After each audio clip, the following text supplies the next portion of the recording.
What's up, Yoon-Fam? It is I, Mark Yoon. Hey guys, what's up? So on today's video, I wanted to talk about something that I think is needed to be talked about in the community right now.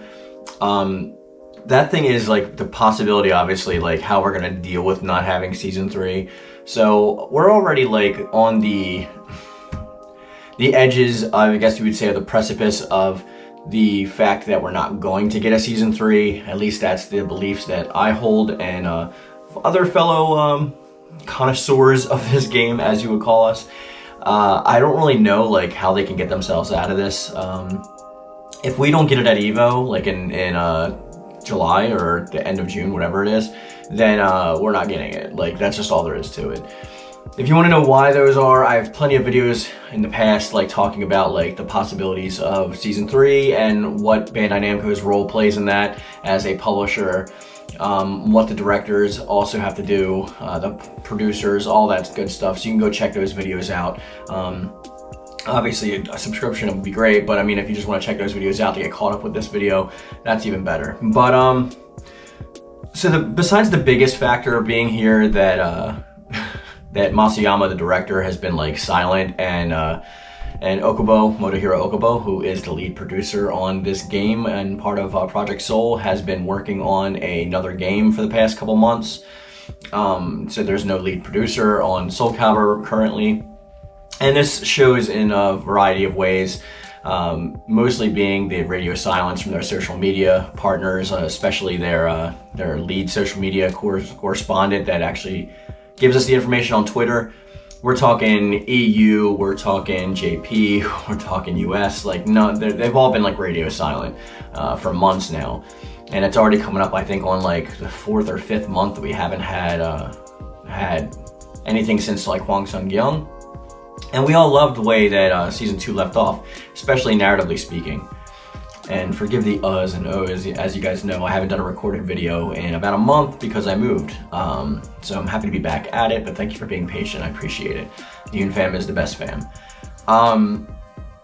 So there's a lot of coping things that we're gonna have to deal with, and I wanna get started on this early. I've been trying to like wane my community and other communities that have been a part of this channel in the past, like into the ideals that we may not get a season 3 and what we can do to kind of mitigate our negative reaction or feelings towards that in any kind of way. And I think that a large majority of this has to do with something I've very much harped on in the past, is that we need to lower not our expectations, but we need to like lower our standards of our own expectations. There's a very thin difference between that. Lowering your expectations of something is you're already expecting it, so you need to lower the quality or what kind of expectations you have for that. So it's kind of a qualitative issue, but when we're talking about like lowering your standards of your expectations, it's more of like, if you're expecting a season 3, don't expect a season 3, because like we haven't gotten any like notification based on that. There has been nothing outside of the data leaks that we've covered in the past. And yeah, the leaks have been right 100% thus far, but that disease that shall not be named has literally ravaged the tech community, the gaming community. Like, I know gaming has flourished during it because there's been a lot of people with the stay-at-home orders been playing video games and purchasing video games to keep themselves occupied and not go crazy. So there's that factor that's really involved. But I think the biggest factor is probably, I don't know, I think it has to do more with just getting ready for it to not be a thing. It sounds like something really simple and stupid to consider, but a lot of people right now are diehard set on not only there being a season 3, but their characters that they want being in season 3. I've been saying since the beginning of the game, well, since season 1 released anyway, that the last character is probably going to be Yoon Song in season 3, based off that star. But there was a ton of people who kept saying, I want it to be Algol, I want it to be Viola. And whether or not those people are justified in their beliefs of wanting that character or the justification of actually expecting that character are two different scenarios. But the fact that they are expecting it, and now we're building up months and months and months of hype after the last release of season 2, people are going to start getting antsy, and people are going to go beyond that and start getting angry with Project Soul for not delivering on their expectations. Granted, most people say that more is always better, but it might not also be the end of the updates that we see for Soul Calibur 6. I'm sure they're still going to support the game with patches and things of that nature. Hopefully alongside of those we get some new character creation parts and some balance patches and possibly even adjustments to the netcode to help for a more varied, less strained experience. Like peer-to-peer really doesn't seem to be working, but if they can actually try to focus on that a little bit, you know, get a couple more dedicated servers, or maybe if less people are playing, the servers will be better anyway, but those servers need maintenance as well, so if they're moving on to another project, then I'm not sure what they're going to do with that. And as KittyMeowser Gaming has said in the past, the servers weren't always like this.